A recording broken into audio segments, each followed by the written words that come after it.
Everyone called her a coward. They called her a gold digger who got cold feet. When the judge asked Sarah Miller for her defense against the most powerful billionaire in New York, she looked him in the eye and said absolutely nothing. She let him win. She let the gavel bang down, sealing a $10 million judgment against her. The media laughed. The billionaire toasted his victory with vintage champagne. But they didn't know that her silence wasn't a surrender. It was the trigger for a trap 5 years in the making. And when a photo surfaced 6 hours later of Sarah leaving that same billionaire's penthouse at 3:00 a.m., the world realized the trial wasn't the war. It was just the distraction. The air in the Southern District of New York courtroom was stale-smelling of floor wax and expensive cologne. It was the smell of money, and right now all that money was sitting on the plaintiff's side of the aisle. Marcus Sterling sat there like a king on a throne carved from mahogany. At 34, he was the face of Sterling Global, a logistics and tech conglomerate that effectively ran the shipping routes of the Atlantic.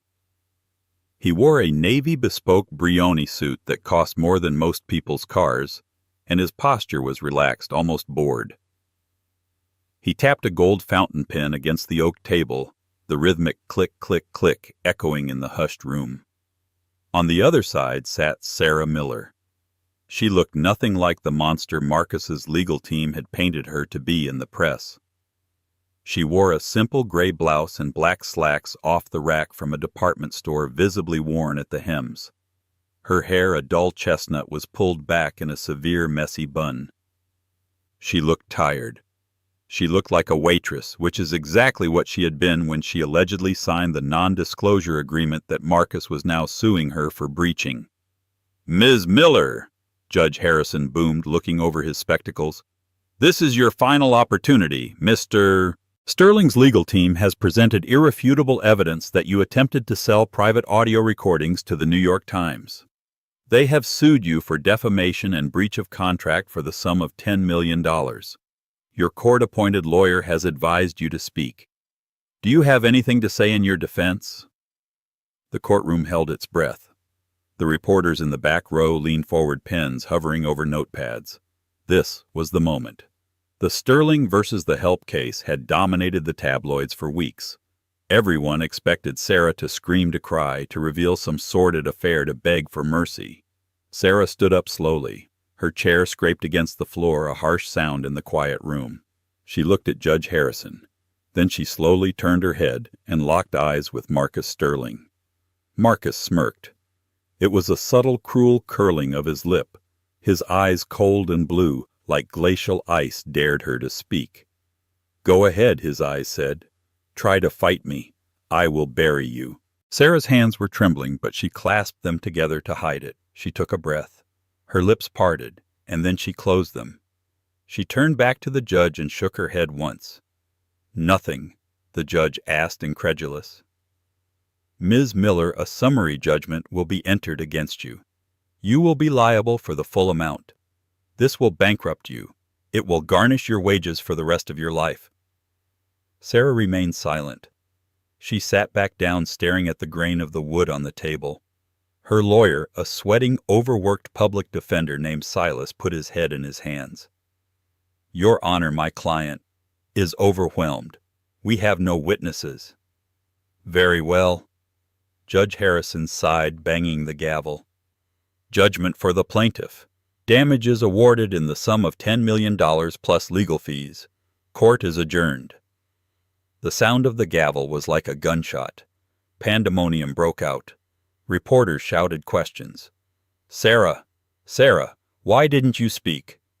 "Marcus, how does it feel to be vindicated?" Marcus stood up, buttoning his jacket with a smooth, practiced motion. He didn't even look at Sarah. He turned to his lead counsel, a shark of a man named Richard Thorne. "Done. Have the finance team start the seizure of her assets by morning. I want her tiny apartment. I want her old Toyota. I want everything." "It's already in motion, Mr. Sterling." Richard grinned. Marcus walked out of the courtroom, surrounded by bodyguards, flashing a winning smile to the cameras. "Justice was served," he told the press. "The truth always wins." Inside the courtroom, Sarah sat alone as the room emptied. The bailiff looked at her with pity. "Ma'am, you have to go." Sarah stood up. She picked up her cheap faux leather bag. She didn't look like a woman who had just lost $10 million. As she walked toward the heavy double doors, a strange calmness settled over her face. She reached into her pocket and touched a small cold metal object. She hadn't spoken because words were useless in a court owned by men like Marcus. She hadn't spoken because she didn't need to win the case. She just needed him to think he had won. By 8:00 p.m., Manhattan was glittering under a cold November rain.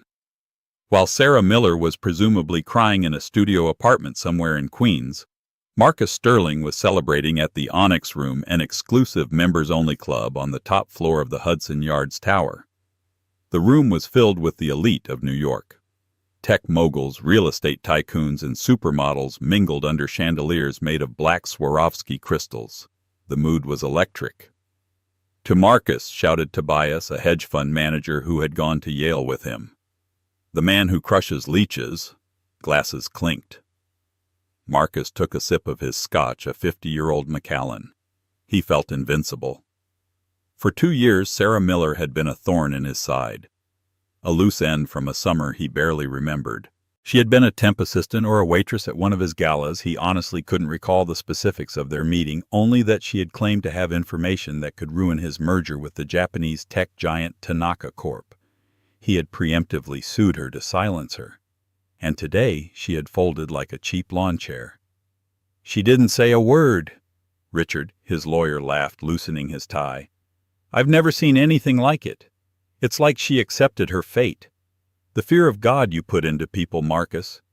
It's impressive." Marcus swirled the amber liquid in his glass. "It wasn't fear, Richard. It was realization. She realized she is an ant and I am the boot. She knew that if she spoke, I would have sued her for perjury too." "Still," Richard mused, "where does a waitress get the nerve to threaten you in the first place? Alleged recordings. What did she think she had? Bluffing." Marcus scoffed. "She wanted a settlement. She thought I'd pay her $1 million to go away. But I don't negotiate with terrorists. Now she owes me $10 million. I'll make sure she scrubs floors until she's 80. His phone buzzed. It was a text from his chief of security, a hulking ex-Mossad agent named Avner. "Avner. Sir, we've detected a perimeter breach at the Penthouse. The silent alarm was tripped at the service entrance." Marcus frowned. His penthouse, located atop the Sterling Spire on 57th Street, Billionaire's Row, was a fortress. "Marcus. Who is it? Send a team." Avner. "Sensors indicate one person. Used a key card. But, sir, no unauthorized cards exist. It registered as a guest pass level 1. The only one issued was years ago." Marcus felt a cold prickle on the back of his neck. A guest pass level 1. That was the highest clearance. He hadn't issued one of those since his divorce 3 years ago, and his ex-wife was currently in Paris. "Everything okay, Mark?" Tobias asked. "Fine." Marcus lied, standing up abruptly. "Sensor glitch at the residence. I need to go check it out. Enjoy the tab, gentlemen." He walked out of the club, his mind racing. He signaled his driver, who was waiting in the rain with the Rolls-Royce Phantom. "Home," Marcus barked. "Fast." As the car cut through the slick streets of Manhattan, Marcus tried to rationalize it. A glitch. A cleaning lady with an old pass. But deep down, the adrenaline was starting to pump. The victory in court felt distant now. Why did Sarah stay silent? The question suddenly annoyed him. Why didn't she fight? The car pulled up to the private underground entrance of the Sterling Spire. Marcus ignored the doorman and stormed to the private elevator. He punched in his biometric code. The doors hissed shut, and the elevator began its rapid ascent to the 90th floor. He checked the security feed on his phone. The cameras in the living room were looped. They were showing an empty room, but the timestamp was frozen. Someone had hacked the local feed. "Impossible," he muttered. The elevator dinged. The doors opened directly into his penthouse foyer, a space dominated by white marble and floor-to-ceiling windows overlooking Central Park. The lights were dimmed, the rain lashed against the glass. "Who's there?" Marcus shouted, his voice echoing in the vast space. "Avner is on his way up with a SWAT team. Show yourself." Silence. He walked into the living room. On the glass coffee table, sitting next to a bottle of his best wine, was a single file folder. It was a manila envelope, battered and old. And sitting in his favorite leather armchair facing the window with her back to him was a woman. She turned slowly. It was Sarah. She wasn't wearing the cheap clothes from the courtroom. She was wearing a silk robe. His silk robe. "Hello, Marcus," she said softly. "You're out of scotch." Marcus froze. His brain couldn't process the image. The woman who he had just legally destroyed, the woman who was supposed to be weeping in poverty, was sitting in his penthouse drinking his wine, wearing his clothes. "How did you get in here?" Marcus snarled, stepping forward. "Get out before I throw you off the balcony." Sarah took a sip of wine. She looked remarkably comfortable. "The code to the service elevator hasn't changed since 2019, 7419, and you never deactivated the key card you gave to the cleaner. Remember her?" Marcus stopped dead. The color drained from his face. The cleaner wasn't a person. It was a file name in his ledger. A ledger he thought had been incinerated. "You're trespassing," Marcus said, his voice dropping an octave. "I'm calling the police." "Go ahead," Sarah said, gesturing to the phone on the wall. "But if the police come, they'll have to file a report, and that report will state that Sarah Miller was found inside the Sterling penthouse. And then they'll ask why." She tapped the manila folder on the table. "And I'll have to show them this." Marcus looked at the folder. "What is that?" "It's not recordings, Marcus," Sarah said, standing up. She was small, but in that moment she seemed to tower over him. "I let your lawyers think it was audio recordings of you insider trading. That's why you sued me, right, Paranoia?" She walked over to him, stopping inches away. She smelled of rain and cheap soap mixed with his expensive cologne from the robe. "This," she pointed to the folder, "is the birth certificate and the DNA test results from a clinic in Switzerland." Marcus stared at her. "What? You don't remember me, do you?" Sarah asked, her voice trembling slightly with suppressed rage. 5 years ago, the masquerade gala for the hospital charity. You were drunk. You were angry because your father had just threatened to cut you off if you didn't secure the Tanaka deal. You went to the coat check room to hide. I was the coat check girl." Marcus blinked. A vague memory resurfaced. A mask, a bottle of whiskey. A girl with kind eyes who listened to him rant for an hour. One thing led to another. It was a blur. He had left her a stack of cash and never looked back. "I didn't want your money," Sarah whispered. "I tried to contact you 3 months later. Your security team threatened to break my legs. They said if I ever came near you, I'd disappear." I didn't know," Marcus stammered. This was a lie. He paid people specifically not to know. "I had a son, Marcus," Sarah said. The words hung in the air like smoke. "Had?" Marcus asked. Sarah's eyes went hard. "He was sick. Leukemia. I needed money for the treatment. I tried to reach you again 2 years ago. That's when you sued me. You thought I was blackmailing you for business secrets. I just wanted to save my son." Marcus felt the room spin. "Where is he?" "He died," Sarah said flatly. 6 months ago, while your lawyers were filing motions to delay the trial." The silence in the penthouse was heavier than the silence in the courtroom. "I have nothing left to lose, Marcus. You took my reputation today. You took my future earnings. But you took my son 6 months ago." "So why are you here?" Marcus whispered. "To kill me." "No," Sarah said. She walked past him toward the private elevator. "I'm here to make sure everyone knows exactly who you are. The court case today. That was just to get the press's attention. Now everyone is watching me. She pressed the button for the lobby. Wait. Marcus lunged for her. We can fix this. How much? 20 million, 50. Sarah smiled a sad, broken smile. You can't buy a dead child, Marcus. The elevator doors opened. Don't leave, Marcus shouted. Think about what this will look like. I have, she said. That's the point. She stepped into the elevator. As the doors closed, Marcus scrambled for his phone to call security in the lobby to tell them to stop her to cover the exits. But he was too late. Down on 57th Street, the paparazzi were waiting. They had been tipped off by an anonymous source that Marcus Sterling was hosting a secret victory party with a mystery guest. At 3:00 a.m., the side door of the Sterling Spire opened. Sarah Miller walked out. She wasn't hiding her face. She was wearing the oversized silk robe with the monogram MS clearly visible on the chest pocket. Her hair was messy, suggesting a night of passion. She looked directly at the cluster of photographers. Flash, flash, flash. The blinding white lights captured the image that would end Marcus's career. The headline the next morning wouldn't be about the court case. It wouldn't be "Waitress Loses 10 Million." The headline on the Daily Mail page 6 and TMZ was "The Secret Affair: Why Sarah Miller Really Stayed Silent, Leaving Billionaire's Penthouse at 3 a.m. wearing his clothes after losing court case." The narrative flipped instantly. She wasn't a defeated victim. In the public eye, she was the mistress.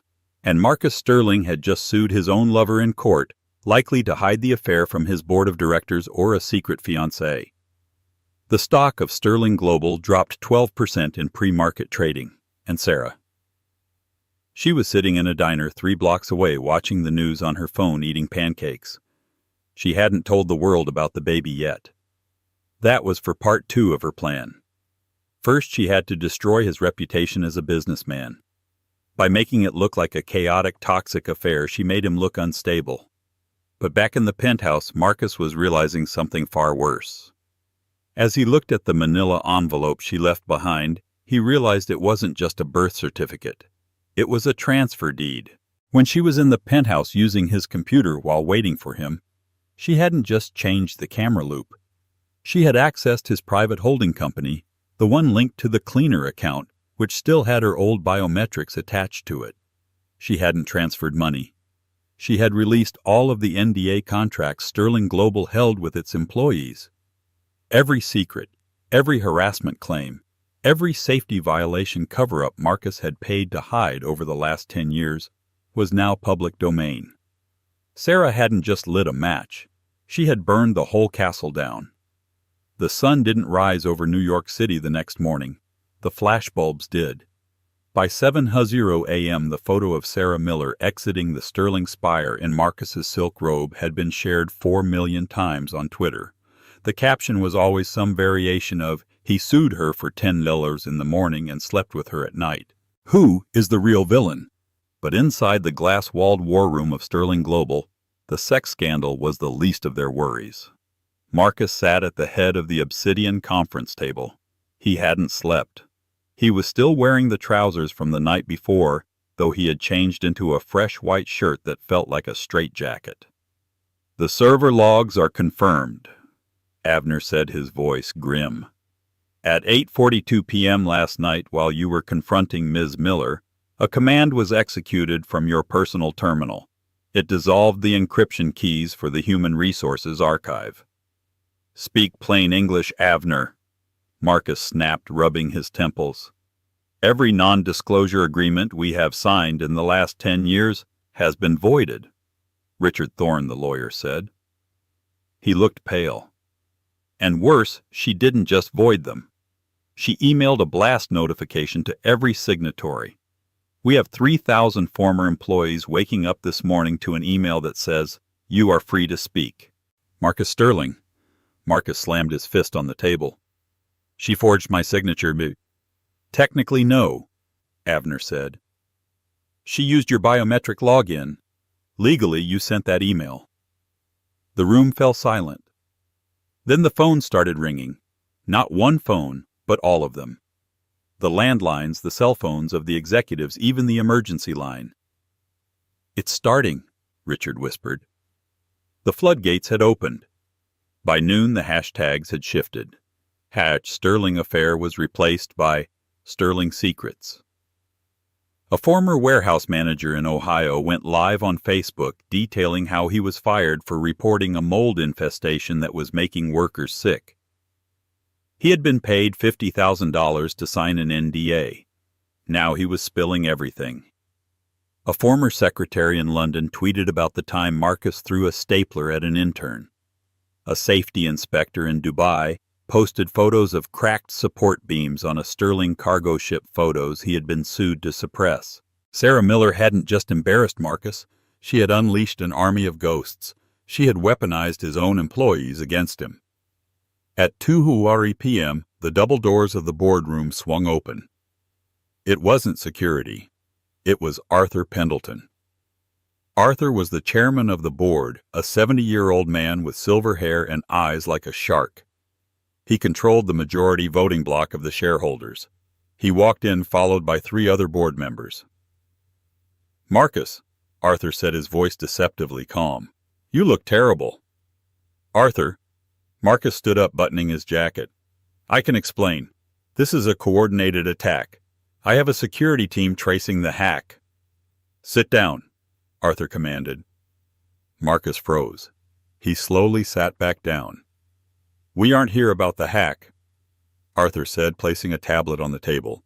It showed a live feed of CNBC. The stock ticker for Sterling Global was in free fall, down 28% in 6 hours. "We are here about the narrative. The world thinks you are a schizophrenic tyrant who sues his mistress to cover up corporate crimes. Investors are fleeing. The Japanese deal with Tanaka Corp. Tanaka just pulled out. They don't do business with, and I quote, dishonorable, chaotic elements. I can fix this, Marcus insisted. I will go on TV. I will tell the truth. Sarah Miller is a con artist who... No, Arthur interrupted. You will do nothing, because as of 10 minutes ago, the board has voted to trigger the moral turpitude clause in your contract. The air left the room. You're firing me, Marcus whispered. I built this company. My father built this company. And you are destroying it, Arthur said cold. You are suspended as CEO effective immediately, pending an internal investigation into your relationship with Ms. Miller and the subsequent data breach. You will surrender your company phone and your key cards. Security will escort you out. Marcus looked around the room. Richard looked away. Abner looked at the floor. He was alone. This isn't over, Marcus hissed, standing up. You think you can run this ship without me? It will sink in a week. It's already sinking, son, Arthur said. We're just trying to patch the hull. 10 minutes later, Marcus Sterling was standing on the sidewalk of 6th Avenue. It was still raining. He didn't have his driver. He didn't have his security detail. He stood there getting soaked as pedestrians rushed past him. A taxi splashed a puddle of dirty water onto his bespoke Italian shoes. He reached into his pocket for his personal phone, the only thing they let him keep. He dialed the number he had found in the file Sarah left. It rang 3 times. Hello? Sarah's voice was calm, almost melodic. Are you happy? Marcus screamed into the phone, ignoring the stares of people passing by. I just lost my company. I lost everything. No, Marcus, Sarah said. You lost your title. You still have your billions in the bank. You still have your health. You still have a future. There was a pause. I don't have my son, she whispered. So no, we aren't even yet. What do you want? Marcus begged. Tell me what you want to stop this. I want you to visit him, Sarah said. Who? Leo. Go to the address in the file. Row 4, plot 19. Go look him in the eye and tell me he didn't matter. Click. She hung up. Marcus stood in the rain, the phone gripping tight in his hand. He hailed a cab. For the first time in his life, he didn't tell the driver to take him to a 5-star hotel or a club. Queens, Marcus said, his voice breaking. Cypress Hills Cemetery. The cemetery was vast, a rolling sea of gray granite under a slate-gray sky. It sat near the highway, the sound of cars a constant rushing drone that covered the silence of the dead. Marcus walked through the wet grass. His expensive shoes sank into the mud. He ruined the hem of his pants. He didn't care. He held the crumpled paper from the file in his hand, checking the numbers on the gravestones. Row 2. Row 3. Row 4. He stopped. Plot 19 was small. It wasn't a grand mausoleum like the Sterling family crypt. It was a flat, modest stone barely visible above the overgrown grass. Leo Miller, born August 14, 2020. Died May 10, 2025. Our little superhero. Marcus stared at the dates. August 14th. He did the math in his head, counting back 9 months. The Masquerade Gala, November 2019. It fit. He fell to his knees in the mud. He reached out and touched the cold stone. Leo, he whispered. The name felt strange on his tongue. He had a son he never saw walk, never heard laugh, never taught to throw a ball. A son who had died while Marcus was drinking champagne on a yacht in Monaco. You have his nose. Marcus spun around. Sarah was standing under a black umbrella a few yards away. She looked different today. No courtroom gray, no silk robe. She wore a black trench coat, her face pale and devoid of makeup. She looked like a ghost herself. He looked just like you, Sarah said, stepping closer. Especially when he frowned. He had that same crinkle in his forehead that you have right now. Marcus stood up slowly, wiping the mud from his knees. Why didn't you tell me? I mean, really tell me you could have come to the office. You could have screamed until I listened. I tried, Sarah said, her voice shaking with anger. I sent letters. They were returned unopened. I called. Your assistants hung up. I came to the lobby. Security threw me out. You have built a fortress around yourself, Marcus, to keep out the riffraff. Well, your son was the riffraff.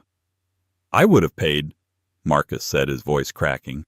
I would have paid for the best doctors in the world. Money wasn't the problem, Marcus, Sarah said.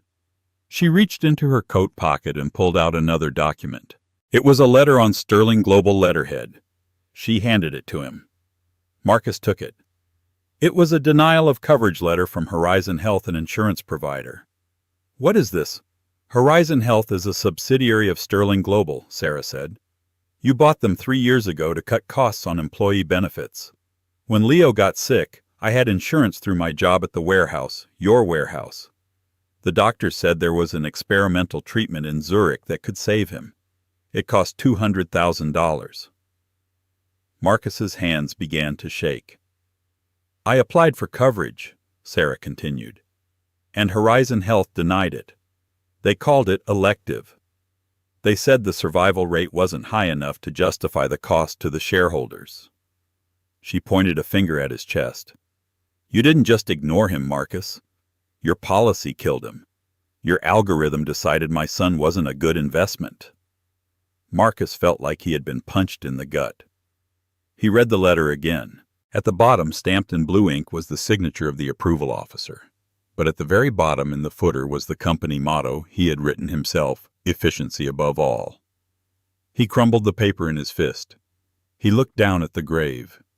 He imagined a little boy, bald from chemo, waiting for a medicine that never came because his father wanted to save 0.04% on the quarterly earnings. I didn't know, Marcus sobbed. The tears finally came hot and stinging. I swear to God, Sarah, I didn't know. Ignorance is not a defense, Sarah said coldly. Not in law and not in life. She turned to look at the grave. I sat here every day for 2 months after he died. I promised him I would burn it all down. I promised him that the man who signed his death warrant would feel what it's like to lose everything. You've done it, Marcus said, dropping his head. I'm fired. My reputation is ruined. The company is in chaos. Are you satisfied? Sarah looked at him. The rain dripped from her umbrella onto the muddy ground between them. Almost, she said. What else could you possibly do? Marcus asked. I didn't just come here to show you the grave, Marcus, Sarah said. I came here to tell you that the police are on their way. Marcus looked up startled. Police? Why? Because, Sarah said, stepping back. When I was in your penthouse, I found something else on your computer. I wasn't just looking for the NDA list. I was looking for the ledger. Marcus's blood ran cold. The ledger. The off-the-books accounting of his illegal shipping deals, arms to insurgents, embargoed oil conflict, diamonds. The things that actually made him a billionaire hidden beneath the legitimate shipping business. You found it, he whispered. I found it. Sarah nodded. And 10 minutes ago I uploaded it to the FBI, Interpol, and the United States Attorney's Office. Sirens began to wail in the distance. Not one, but many. They were getting louder, cutting through the highway noise. Run, Sarah said softly. Or stay. It doesn't matter. The cage is closed. Marcus looked at the gate of the cemetery. Flashing blue and red lights were reflecting off the wet granite stones. He looked at Sarah. He wanted to strangle her. He wanted to hug her. He wanted to beg her for forgiveness. But all he could do was look at the grave of Leo Miller. He really had my nose, Marcus asked, his voice barely a whisper. Yeah, Sarah said, tears finally streaming down her own face. He was beautiful. The police cruisers screeched to a halt at the cemetery gates. Officers were pouring out, guns drawn. Marcus Sterling, the King of New York, stood by the muddy grave of his unknown son, straightened his wet tie, and waited for the handcuffs. But Sarah wasn't done. As the police ran toward them, shouting commands, she leaned in close to Marcus and whispered the final twist. There is one more thing you need to know, Marcus. What? He asked, watching the police close in. I didn't upload all of the ledger, she whispered.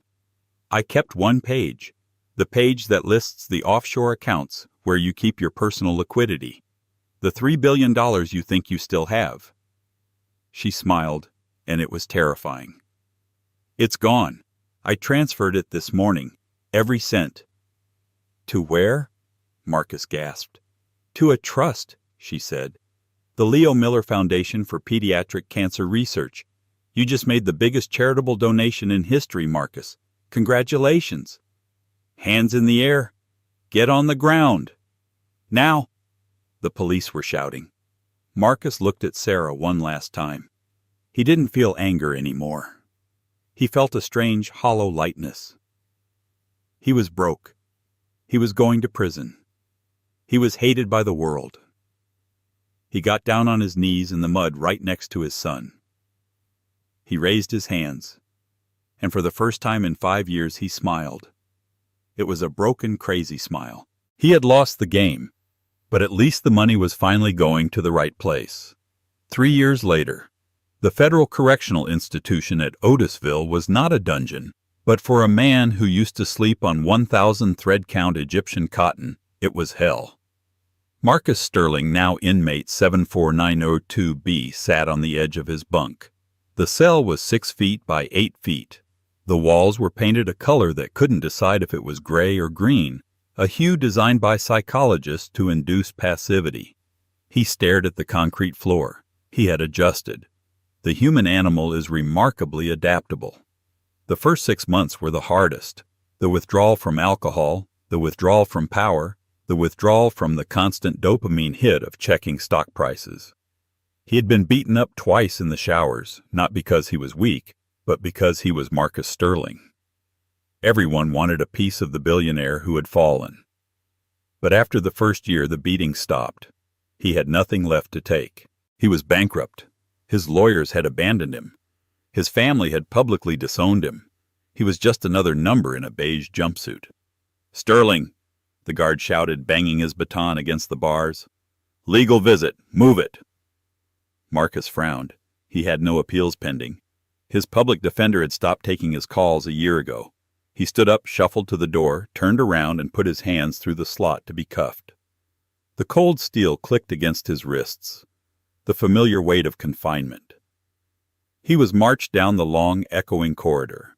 The smell of Otisville was distinct industrial bleach-boiled cabbage and sweat.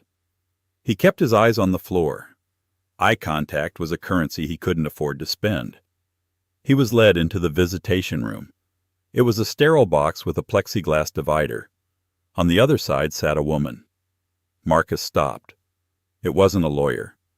It was Sarah. She looked different again. The exhausted waitress and the vengeful ghost were gone. In their place was a woman who looked peaceful. She wore a tailored white blazer and her hair was cut in a sharp professional bob.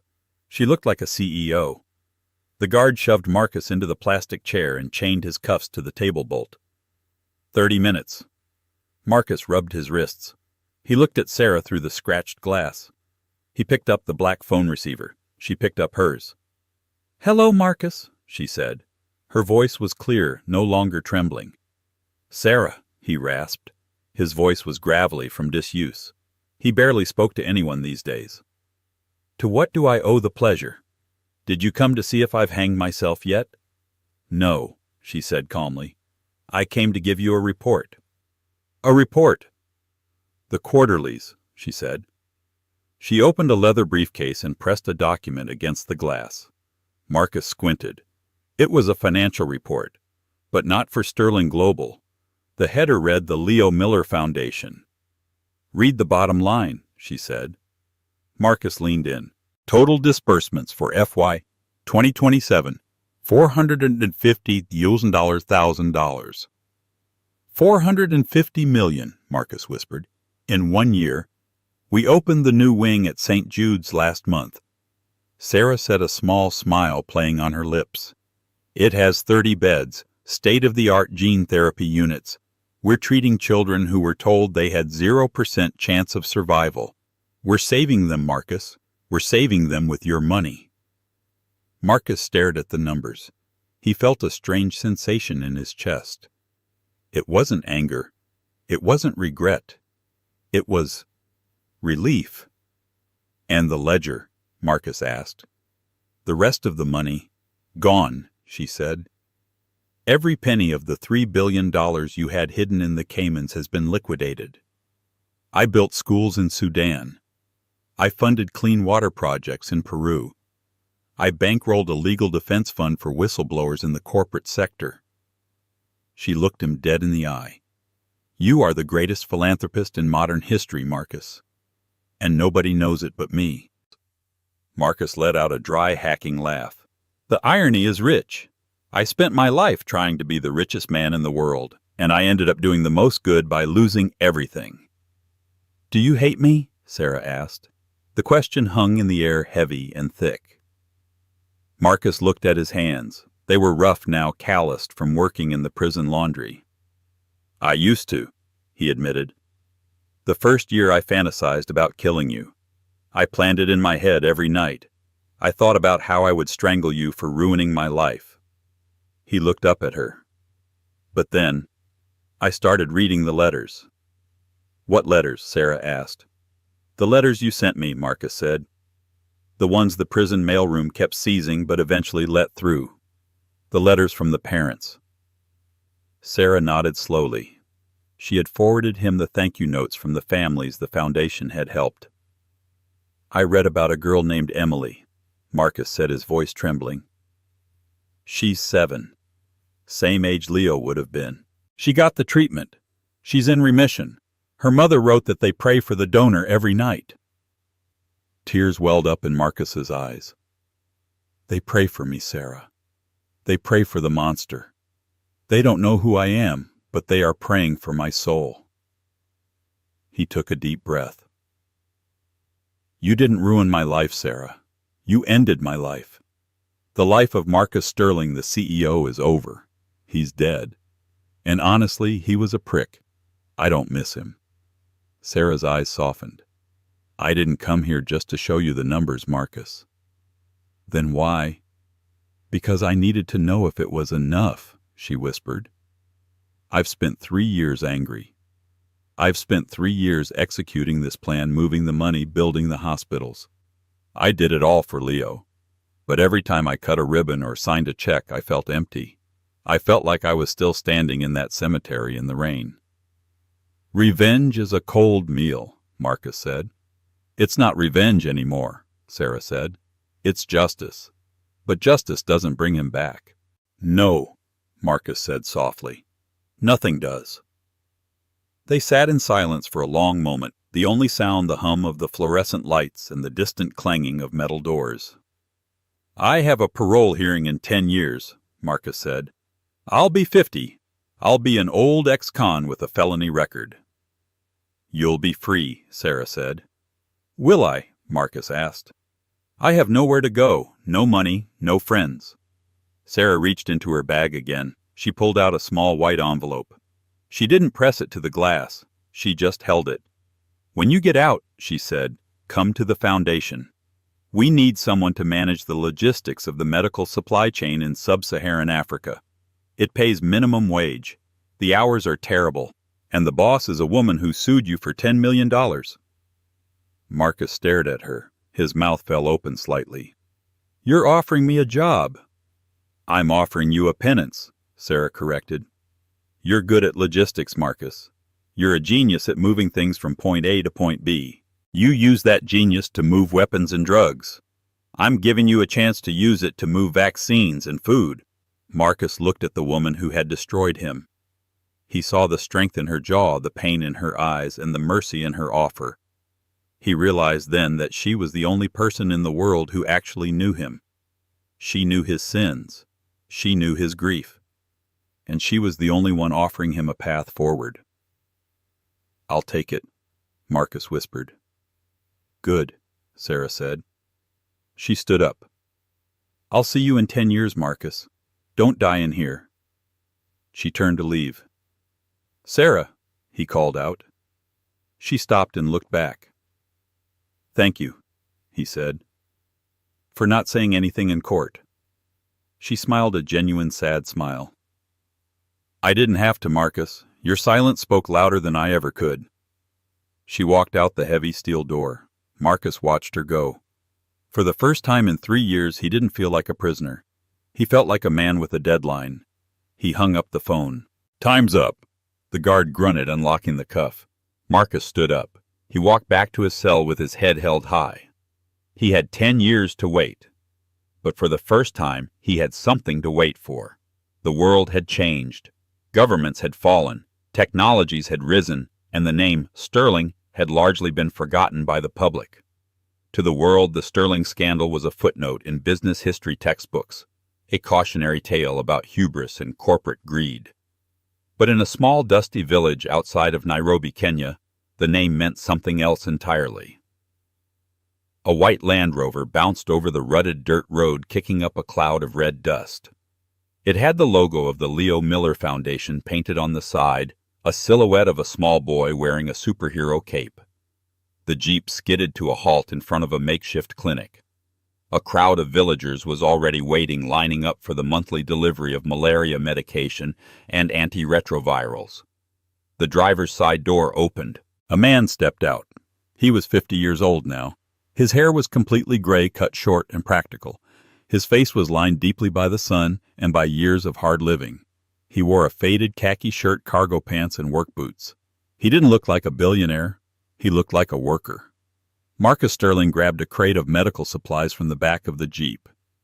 He hefted it onto his shoulder. He was stronger now than he had ever been in his bespoke suits. Habari, he greeted the village elder in Swahili. Missouri Marcus. The elder smiled, shaking his hand vigorously. You are on time, as always. Efficiency above all. Marcus grinned, quoting his old motto, but with a completely different meaning.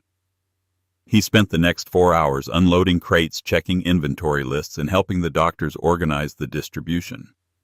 He was sweating, his back ached, and his hands were covered in dust. He had never been happier. As the sun began to set, casting long purple shadows across the savannah, another car pulled up. It was a black sedan. Sarah Miller stepped out. She had aged too. There were streaks of gray in her chestnut hair and fine lines around her eyes. But she carried an air of authority that commanded respect. She was now the head of one of the largest NGOs in the world. She walked over to where Marcus was washing his hands in a bucket of water. "You're late," Marcus said, wiping his hands on a rag. "Board meeting in London ran long," Sarah said, leaning against the Jeep. "How's the supply chain?" "Tight," Marcus said. "The rainy season washed out the North Road. I had to reroute the trucks through the valley. Cost us an extra 6 hours, but we made the delivery window." "Good work." Sarah nodded. She looked out at the clinic. Children were running around playing with the empty cardboard boxes. Healthy children. Alive children. "I visited the cemetery before I flew out," Sarah said softly. Marcus stopped wiping his hands. He looked at her. "How is he?" "The grass is green," Sarah said. "I planted fresh lilies. It looks peaceful." She reached into her pocket and pulled out a photo. It was a picture of the grave. But next to the grave, someone had left a toy car. A small red Ferrari. "Did you leave this?"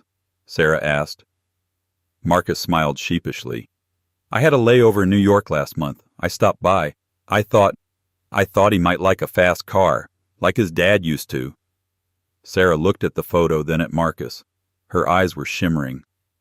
"You know," she said, "when I started this, I wanted to destroy you. I wanted to burn everything you touched." "You did," Marcus said. "You burned the rot." "But I never expected," Sarah continued, "that out of the ashes I'd find the father my son should have had." Marcus froze. He looked at her, searching for deceit, but found only honesty. "I can't be his father, Sarah," Marcus whispered. "I missed my chance." "You are a father to all of them," Sarah said, sweeping her hand toward the village, toward the hundreds of children whose lives had been saved by the logistics network he built. "Every time a truck arrives on time, every time a vaccine stays cold, every time a child lives to see another birthday. That's you, Marcus. That's Leo living through you." Marcus felt a lump in his throat the size of a fist. He looked at the setting sun. "It's not enough," he said. "It will never be enough."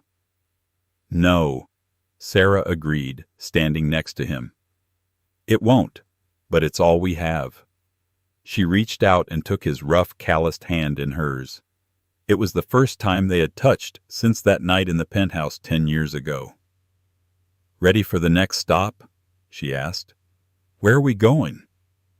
"Sudan," she said. "Refugee camp. They need water filtration systems. It's a logistical nightmare." Marcus squeezed her hand. A spark of the old, arrogant genius flared in his eyes. "Logistical nightmares are my specialty," he said. They got into the Land Rover together. Marcus started the engine. As they drove off into the African twilight, the dust swirling behind them, the logo on the door.